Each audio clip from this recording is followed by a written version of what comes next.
जय हिंद दोस्तों, कैसे हो आप लोग। आशा करता हूँ आप सभी लोग अच्छे होंगे और अपने पेपर की तैयारी आप सभी लोग कर रहे होंगे। यहाँ पर ITBP, tradesman, animal transport, CISF, BSF, CRPF, CISF, fireman सभी एग्जाम के लिए बहुत ही महत्वपूर्ण क्लास है ये। डेली प्रैक्टिस सेट चल रहा है, कभी कभी बीच में क्लास नहीं हो पाती है कुछ कारण की वजह से। ठीक दोस्तों, प्रैक्टिस सेट नंबर 14 है। इसमें 40 महत्वपूर्ण प्रश्न रहने वाले हैं जी के जीएस के। ठीक है दोस्तों, और जो बच्चे चैनल पे नए हैं तो प्लीज़ चैनल को सब्सक्राइब कर लें, बेल बटन को ऑन कर लें, जिससे कि नोटिफिकेशन आप सभी के पास पहुंचती रहे। रेगुलर आप सभी लोग अपने फिजिकल की तैयारी करते रहिएगा, साथ साथ में अपनी रिटन एग्जाम की भी तैयारी करते रहिए। ठीक है, तो कभी भी कोई भी नोटिस आ सकता है। ठीक है, चाहे वो रिटन से संबंधित, जिसका रिटन पहले होगा रिटन आएगा, रिटन से संबंधित कोई सूचना आएगी, जिसका फिजिकल पहले होगा फिजिकल की सूचना सबसे पहले आएगी। ठीक है, तो दोनों साथ में करते रहिए। 1 घंटे का वर्कआउट रहता है आप सभी का फिजिकल का, सुबह मॉर्निंग में कर लीजिएगा, फिर सारा दिन पढ़ने का रहता है। ठीक दोस्तों, आप से लोग पढ़ सकते हो जो भी फ्री है। ठीक है, जो जॉब कर रहे हैं इधर उधर, वो टाइम अपना निकाल कर मैनेज कर सकते हैं। तो चलिए पहला क्वेश्चन देखते हैं क्या क्वेश्चन बना है। प्लीज़ वीडियो को लाइक, सब्सक्राइब, शेयर जरूर किया करें आप लोग। ठीक है, लिंक डिस्क्रिप्शन में टेलीग्राम ज्वाइन कर लें आप लोग। पहला क्वेश्चन क्या बना है, अच्छा प्रश्न है, ध्यान से देखिएगा। राज्य के नीति निर्देशक सिद्धांतों के विचार को भारतीय संविधान ने किस देश से अपनाया था। दोस्तों, राज्य के नीति निर्देशक सिद्धांतों के विचार को भारतीय संविधान ने किस देश से अपनाया था। दक्षिण अफ्रीका, जर्मनी, ब्रिटेन, आयरलैंड। पहले प्रश्न का करेक्ट है ऑप्शन नंबर डी वाला, आयरलैंड से अपनाया था। राज्य के नीति निर्देशक सिद्धांत को आयरलैंड से अपनाया गया है, याद रखेंगे आप लोग। अगला प्रश्न ध्यान से देखिएगा। निम्नलिखित में से कौन प्रोटीन का एक प्रमुख स्रोत नहीं है। दोस्तों, प्रोटीन का एक प्रमुख स्रोत नहीं है। सोयाबीन, गेहूं, मछली, चना। प्रोटीन का एक महत्वपूर्ण स्रोत कौन नहीं है, गेहूं नहीं है, याद रखेंगे आप लोग। ठीक है दोस्तों, ये प्रोटीन का एक महत्वपूर्ण स्रोत नहीं है, और सभी हैं सोयाबीन, मछली, चना, ये सभी प्रोटीन के बहुत ही महत्वपूर्ण स्रोत हैं। अगला प्रश्न देखिएगा ध्यान से। स्वराज मेरा जन्मसिद्ध अधिकार है और मैं इसे लेकर रहूंगा, यह नारा निम्नलिखित में से किसने दिया था। दोस्तों, स्वराज मेरा जन्मसिद्ध अधिकार है और मैं इसे लेकर रहूंगा, यह नारा किसने दिया था। बाल गंगाधर तिलक, दादा भाई नौरोजी, चित्तरंजन दास, गोपाल कृष्ण गोखले। तीसरे प्रश्न का करेक्ट है ऑप्शन नंबर ए वाला। ठीक है दोस्तों, बाल गंगाधर तिलक ने कहा था स्वराज मेरा जन्मसिद्ध अधिकार है और मैं इसे लेकर रहूंगा। ठीक है, बाल गंगाधर तिलक ने कहा था। अगला प्रश्न देखिएगा ध्यान से। भारतीय संविधान के निम्नलिखित अनुच्छेदों में से कौन सा भारत के राष्ट्रपति को राष्ट्रीय आपातकाल घोषित करने की सत्ता प्रदान करता है। दोस्तों, ऐसा कौन सा अनुच्छेद है दोस्तों जो भारतीय संविधान को, जो राष्ट्रपति को आपातकाल घोषित करने का सत्ता प्रदान करता है। अनुच्छेद 371, 372, 356, 352। देखिएगा, राष्ट्रीय आपातकाल 352 में होता है, राष्ट्रपति शासन 356 में, वित्तीय आपातकाल 360 में होता है। ठीक दोस्तों, ये तीनों आपात आप सभी लोग याद रखेंगे। तो राष्ट्रपति शासन किस अनुच्छेद में है, राष्ट्रपति शासन 356 में है, याद रखिए। 352 में राष्ट्रीय आपातकाल है।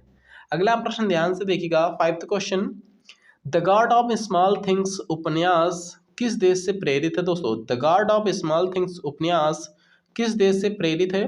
भारत, बांग्लादेश, चीन, नेपाल। 5th क्वेश्चन का करेक्ट है ऑप्शन नंबर ए वाला, भारत देश से संबंधित है। ठीक दोस्तों, the God of small things उपन्यास किस देश से प्रेरित है पूछा गया है, भारत देश से प्रेरित है, याद रखेंगे। अगला प्रश्न ध्यान से देखिएगा। तटीय ओडिशा का प्राचीन नाम क्या था। दोस्तों, तटीय ओडिशा का प्राचीन नाम क्या था। कौशाम्बी, कलिंग, कामरूप या फिर खान देश। तो बताइएगा आप लोग, तटीय ओडिशा का प्राचीन नाम क्या था। तो कलिंग था, याद रखेंगे। बी करेक्ट आंसर इसका हो जाएगा। अगला प्रश्न ध्यान से देखिएगा। राज्यसभा का पदेन अध्यक्ष कौन होता है। दोस्तों, भारत के उपराष्ट्रपति, सभापति, प्रधानमंत्री, राज्य के विपक्ष के नेता। दोस्तों, राज्यसभा के विपक्ष के नेता कौन होता है, राज्यसभा का पदेन अध्यक्ष कौन होता है। दोस्तों, 7th क्वेश्चन का करेक्ट है ऑप्शन नंबर ए वाला, भारत के उपराष्ट्रपति होता है, याद रखेंगे। अगला प्रश्न ध्यान से देखिए। कैलाश पर्वत को हिलाते हुए रावण नामक लोकप्रिय चित्रण निम्न में से किस गुफा में चित्रित किया गया है। दोस्तों, कैलाश पर्वत को हिलाते हुए जो रावण नामक लोकप्रिय चित्रण निम्न में से किस गुफा में चित्रित किया गया है। कान्हेरी, एलोरा, अजंता, हाथी गुफा। तो दोस्तों करेक्ट है 8वें प्रश्न का ऑप्शन नंबर बी वाला एलोरा में है, याद रखेंगे। अगला प्रश्न देखिएगा, उत्तर प्रदेश का सर्वाधिक लिंगानुपात वाला जिला कौन सा है? कानपुर, गौतम बुद्ध नगर, जौनपुर, लखनऊ। नाइन्थ क्वेश्चन का करेक्ट है ऑप्शन नंबर सी वाला, जौनपुर है, याद रखेंगे। ठीक है दोस्तों, लिंगानुपात में सर्वाधिक लिंगानुपात वाला जिला जौनपुर है, याद रखेंगे। अगला प्रश्न ध्यान से देखिएगा, भारत में राष्ट्रीय खेल दिवस निम्न से किस दिन मनाया जाता है? दोस्तों राष्ट्रीय खेल दिवस किस तिथि को मनाया जाता है? 29 अगस्त, 27 अगस्त, या फिर 26 अगस्त, या फिर 28 अगस्त। 10th क्वेश्चन का करेक्ट है ऑप्शन नंबर ए वाला। ठीक है, याद रखिएगा 29 अगस्त को राष्ट्रीय खेल दिवस मनाया जाता है, याद रखेंगे। अगला प्रश्न ध्यान से देखिएगा, आम टीवी रिमोट कंट्रोल द्वारा निम्न में से किस तरंग का उपयोग किया जाता है? दोस्तों आम टीवी रिमोट कंट्रोल द्वारा निम्न में से किस तरंग का उपयोग किया जाता है? अल्ट्रासोनिक तरंगे, इंफ्रारेड तरंगे, लेजर तरंगे, या फिर रेडियो तरंगे। 11th क्वेश्चन का करेक्ट है बी, इंफ्रारेड तरंगे। ठीक है, बी करेक्ट है, याद रखेंगे आप लोग। आम टीवी रिमोट कंट्रोल द्वारा निम्न में से किस तरंग का उपयोग किया जाता है? इंफ्रारेड तरंगों का। अगला प्रश्न ध्यान से देखिएगा, निम्नलिखित में से कौन सा मंत्रालय हर साल संसद में आर्थिक सर्वेक्षण प्रस्तुत करता है? दोस्तों कौन सा मंत्रालय हर साल आर्थिक सर्वेक्षण प्रस्तुत करता है? वाणिज्य मंत्रालय, वित्त मंत्रालय, गृह कार्य मंत्रालय, कारपोरेट कार्य मंत्रालय। 12वें प्रश्न का करेक्ट है ऑप्शन नंबर बी वाला, वित्त मंत्रालय। ठीक दोस्तों, कौन सा मंत्रालय हर साल संसद में आर्थिक सर्वेक्षण प्रस्तुत करता है? वित्त मंत्रालय। अगला प्रश्न देखिएगा, निम्नलिखित में से कौन सा कथन स्थानीय प्रजातियों का वर्णन करता है? दोस्तों स्थानीय प्रजातियों का वर्णन कौन सा करता है? कौन सा कथन? 4 ऑप्शनों में से सी ऑप्शन करेक्ट आंसर है इसका, प्रजातियां जो केवल कुछ विशेष क्षेत्रों में पाई जाती हैं। ठीक है, स्थानीय प्रजातियों का वर्णन नहीं करता है, वह प्रजातियां जो केवल कुछ विशेष क्षेत्रों में पाई जाती हैं। ठीक है, स्थानीय प्रजातियां कहलाती हैं। अगला प्रश्न देखिएगा, भारत का प्रायद्वीपीय पठार निम्नलिखित में से किस भूभाग का हिस्सा? दोस्तों भारत में प्रायद्वीपीय पठार किस भूभाग का हिस्सा है? लॉरेशिया, इंडियन, टेथिस, गोंडवाना भूमि। तो 14 का करेक्ट है ऑप्शन नंबर डी, गोंडवाना लैंडेनिक भूमि का हिस्सा है भारत का प्रायद्वीपीय पठार। ठीक है दोस्तों, पाठ चरक संहिता ग्रंथ के अनुसार मानव शरीर में कितनी हड्डियां होती हैं? दोस्तों पाठ जो है दोस्तों, जो ग्रह चरक संहिता है ग्रंथ, ठीक है दोस्तों, चरक संहिता ग्रंथ है ये, इसके अनुसार मानव शरीर में कितनी हड्डियां हैं? 208, 370, 360, 206। 15 का करेक्ट है ऑप्शन नंबर सी वाला, 360 हड्डियां होती हैं। ठीक है, चरक संहिता के अनुसार। अगला प्रश्न देखिए, प्रोटीन की उपस्थिति का परीक्षण करने के लिए निम्नलिखित में से कौन सा घोल आवश्यक है? दोस्तों प्रोटीन की उपस्थिति का परीक्षण करने के लिए कौन सा घोल आवश्यक है? आयोडीन घोल, कॉपर सल्फेट और आयोडीन घोल, आयोडीन और कास्टिक सोडा घोल, कॉपर सल्फेट और कास्टिक सोडा घोल। 16 का करेक्ट है इसका ऑप्शन नंबर डी वाला, कॉपर सल्फेट और कास्टिक सोडा का घोल। ठीक है, डी करेक्ट है। अगला प्रश्न ध्यान से देखिएगा, तंजौर में वृद्धेश्वर मंदिर किस धार्मिक संप्रदाय से संबंधित है? दोस्तों तंजौर में वृद्धेश्वर मंदिर किस धार्मिक संप्रदाय से संबंधित है? नयनार, अलवार, शाक्त, या फिर वैदिक। 17 का करेक्ट है इसका ऑप्शन नंबर ए वाला, नयनार। ठीक है, ए करेक्ट है, याद रखिएगा। तंजौर में वृद्धेश्वर मंदिर किस धार्मिक संप्रदाय से संबंधित है?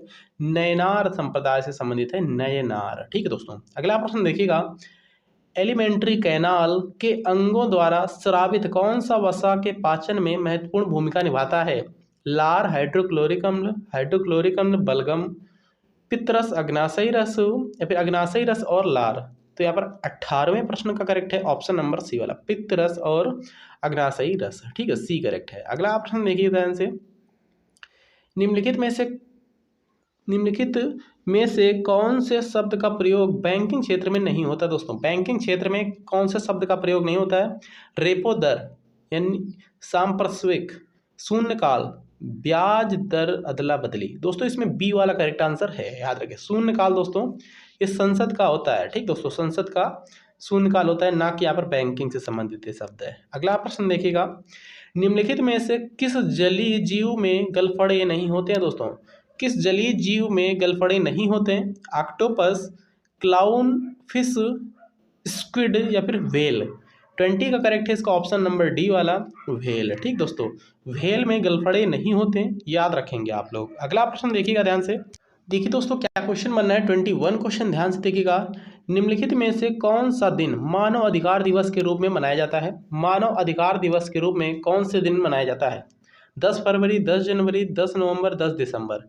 21 का करेक्ट है ऑप्शन नंबर डी वाला, 10 दिसंबर। ठीक है, 22 क्वेश्चन क्या बना है, निम्नलिखित नदियों में से किसे दक्षिण गंगा भी कहा जाता है दोस्तों? एक होता है दक्षिण भारत की गंगा, एक होता है दक्षिण गंगा। तो दक्षिण गंगा किस नदी को बोला जाता है बताइएगा? पेरियार, कावेरी, कृष्णा या फिर गोदावरी। तो इसका करेक्ट है दक्षिण गंगा, गोदावरी को कहते हैं दक्षिण गंगा। ठीक है, दक्षिण भारत की गंगा जब बोले तो कावेरी हो जाएगी वो। ठीक है, दक्षिण गंगा बोला है तो गोदावरी है, याद रखेंगे। The long walk to freedom निम्नलिखित में से किसकी आत्मकथा है दोस्तों? The long walk to freedom किसकी आत्मकथा है? Martin Luther King, Nelson Mandela, Abraham Lincoln या फिर जॉन एफ कैनेडी। 23 का बी करेक्ट है, नेल्सन मंडेला की आत्मकथा है, याद रखेंगे the long walk to freedom. अगला प्रश्न ध्यान से देखिएगा, मैग्नस कार्लसन किस खेल के लिए प्रसिद्ध है दोस्तों? मैग्नस कार्लसन किस खेल के लिए प्रसिद्ध है? शतरंज, फुटबॉल, कैरम, टेनिस। 24 क्वेश्चन का करेक्ट है ऑप्शन नंबर ए वाला, शतरंज से संबंधित है। शतरंज के लिए जाने जाते हैं मैग्नस कार्लसन। ठीक है, अडॉप्ट ए हेरिटेज यानी कि अपनी धरोहर अपनी पहचान किसकी पहल है दोस्तों? किस मंत्रालय की पहल है? संस्कृति मंत्रालय, पर्यटन मंत्रालय, भारतीय पुरातत्व सर्वेक्षण, भारतीय ऐतिहासिक अनुसंधान परिषद। 25 का करेक्ट है इसका ऑप्शन नंबर बी वाला, पर्यटन मंत्रालय के पहले। ठीक है, अपनी धरोहर अपनी पहचान, अपनी धरोहर अपनी पहचान पर्यटन मंत्रालय की एक पहल है। अगला प्रश्न देखिएगा, मांसपेशियों में ऐंठन का कारण क्या होता है दोस्तों? मांसपेशियों में ऐंठन का कारण क्या होता है? रक्त परिसंचरण में वृद्धि, श्रांत मांसपेशियों द्वारा वातापेक्षी रूप में श्वसन, लैक्टिक एसिड का संचय, पसीने के दौरान पानी की कमी। 26 का करेक्ट है इसका ऑप्शन नंबर सी वाला, लैक्टिक एसिड का संचय। सी करेक्ट आंसर हो जाएगा। लैक्टिक एसिड का संचय की वजह से मांसपेशियों में ऐंठन स्टार्ट हो जाती है, शुरू हो जाती है। ठीक दोस्तों, निम्नलिखित में से कौन सी भाषा संविधान की 8वीं अनुसूची में नहीं है दोस्तों? डोंगरी, फारसी, बोडो, संथाल। बताइए आप लोग। 27 का करेक्ट है इसका ऑप्शन नंबर बी, फारसी नहीं है, बाकी सभी डोंगरी, बोडो, संथाली सभी भाषाएं भारत की 8वीं अनुसूची में हैं, याद रखिए। जातक कथाएं निम्नलिखित में से किस संप्रदाय से जुड़ी हुई हैं दोस्तों? जातक कथाएं निम्नलिखित में से किस संप्रदाय से जुड़ी हुई हैं बताइएगा आप लोग? लिंगायत, जैन धर्म, बौद्ध धर्म, शैव धर्म। जातक कथाएं किस धर्म से संबंधित हैं? ये दोस्तों बौद्ध धर्म से संबंधित हैं, याद रखेंगे आप लोग। जातक कथाएं बौद्ध धर्म से संबंधित हैं। निम्नलिखित में से किसे एक संकेतक के रूप में इस्तेमाल नहीं किया जा सकता है दोस्तों? किसे संकेतक के रूप में इस्तेमाल नहीं किया जा सकता? हल्दी, साधारण नमक, फिनोल्फथेलिन, चीनी, गुलाब। इसका करेक्ट है 29 का ऑप्शन नंबर बी वाला, साधारण नमक को। ठीक है, ज्ञानपीठ पुरस्कार निम्नलिखित में से किस क्षेत्र में उत्कृष्टता के लिए दिया जाता है दोस्तों? ज्ञानपीठ पुरस्कार किस क्षेत्र में उत्कृष्टता के लिए दिया जाता है? साहित्य, सामाजिक कार्य, चिकित्सा शास्त्र, चलचित्र। 30 का करेक्ट है ऑप्शन नंबर ए वाला, साहित्य के क्षेत्र में दिया जाता है, याद रखेंगे। अगला प्रश्न ध्यान से देखिएगा, नागार्जुन सागर बांध कौन सी नदी पर बनाया गया है? नागार्जुन सागर बांध कौन सी नदी पर बनाया गया है? महानदी, कावेरी, कृष्णा, पंबा। 31 का करेक्ट है ऑप्शन नंबर सी वाला, कृष्णा नदी पर बनाया गया नागार्जुन सागर बांध परियोजना। ठीक है, अगला प्रश्न देखिएगा, निम्नलिखित में से कौन सा देश बेसिक समूहीकरण का सदस्य नहीं है दोस्तों? चीन, दक्षिण अफ्रीका, ब्राजील, केन्या। 32 का करेक्ट है इसका ऑप्शन नंबर डी वाला। ठीक है, केन्या नहीं है, याद रखिएगा। बेसिक समूह का उदाहरण, समूहीकरण का सदस्य नहीं है। ठीक है, बैंक की दर निम्नलिखित में से किस एजेंसी द्वारा तय की जाती है? वित्त मंत्रालय, भारतीय स्टेट बैंक, भारतीय रिजर्व बैंक यानी कि सेबी यानी भारतीय प्रतिभूति और विनिमय बोर्ड। 33 का करेक्ट है ऑप्शन नंबर डी वाला, भारतीय रिजर्व बैंक के द्वारा बैंक की दर निर्धारित की जाती है। अगला प्रश्न देखिएगा, शुद्धि आंदोलन के संस्थापक थे दोस्तों? शुद्धि आंदोलन के संस्थापक कौन थे? स्वामी दयानंद सरस्वती, ईश्वर चंद्र विद्यासागर, स्वामी विवेकानंद या फिर राजा राम मोहन राय। 34 का करेक्ट है ऑप्शन नंबर ए वाला, स्वामी दयानंद सरस्वती। ठीक है दोस्तों, याद रखिए शुद्धि आंदोलन के संस्थापक स्वामी दयानंद सरस्वती थे, याद रखेंगे। गोल गुंबज कहाँ स्थित है दोस्तों, बताइएगा आप लोग। बीजापुर, दौलताबाद, हैदराबाद, बीदर। 35 का करेक्ट है ऑप्शन नंबर ए वाला, गोल गुंबज बीजापुर, याद रखिएगा बीजापुर से संबंधित है। गोल गुंबज कहाँ स्थित है? बीजापुर। बीजापुर कहाँ है दोस्तों, बताइएगा कमेंट करके आप लोग। कर्नाटक में या फिर आंध्र प्रदेश में? ठीक है, कमेंट करके आप लोगों को बताना है, दो में से कहीं पे है, बताइएगा आप लोग कमेंट करके। पंडित भीमसेन जोशी शास्त्रीय संगीत की किस परंपरा से जुड़े हुए थे दोस्तों? पंडित भीमसेन जोशी कर्नाटकी, हिंदुस्तानी, ठुमरी या फिर कव्वाली। 36 का बी करेक्ट है, पंडित भीमसेन जोशी हिंदुस्तानी परंपरा से जुड़े हुए हैं। भूमि और समुद्री हवा किस कारण से होती है दोस्तों? भूमि और समुद्री हवा किस कारण से होती है? प्रवाहकत्व, संवहन, पर्यानुकूलन, विकिरण। 37 का बी करेक्ट है, संवहन होता है भाई। ठीक है, संवहन के कारण भूमि और समुद्री हवा का कारण है। जठर रस द्वारा बलगम की भूमिका क्या है दोस्तों? जठर द्वारा स्रावित बलगम की भूमिका क्या है? पेट की परत की रक्षा करना, भोजन में कीटाणुओं को मारना, वसा को पचाना, प्रोटीन को पचाना। इसका ए करेक्ट है। ठीक है, 38 का ए करेक्ट है, पेट की परत की रक्षा करना होता है। जठर द्वारा स्रावित बलगम की भूमिका क्या होती है? पेट की परत की रक्षा करना। 39 क्वेश्चन देखिएगा ध्यान से, आज के लास्ट क्वेश्चन है। ठीक दोस्तों, ये दोनों, मिट्टी में पानी की अंतःस्रावण दर सबसे कम होती है? रेतीली मिट्टी में, दुमट्टी मिट्टी में, मृणमय मिट्टी में, अभी बजरी मिट्टी में? इसका मृणमय मिट्टी में होती है सबसे कम। ठीक है, मृणमय मिट्टी में पानी की अंतःस्रावण दर सबसे कम होती है। आज का लास्ट क्वेश्चन है, निम्नलिखित में से कौन सा विरासत स्थल वास्तुकला की बेहतरीन द्रविड़ शैली को दर्शाता है? बोधगया, कोणार्क, हम्पी, अक्षरधाम। 40 का करेक्ट है सी, हम्पी कर्नाटक। ठीक है, तो बस इतना ही, मिलते हैं नेक्स्ट अच्छे इंपॉर्टेंट वीडियोज में। थैंक यू, जय हिंद दोस्तों।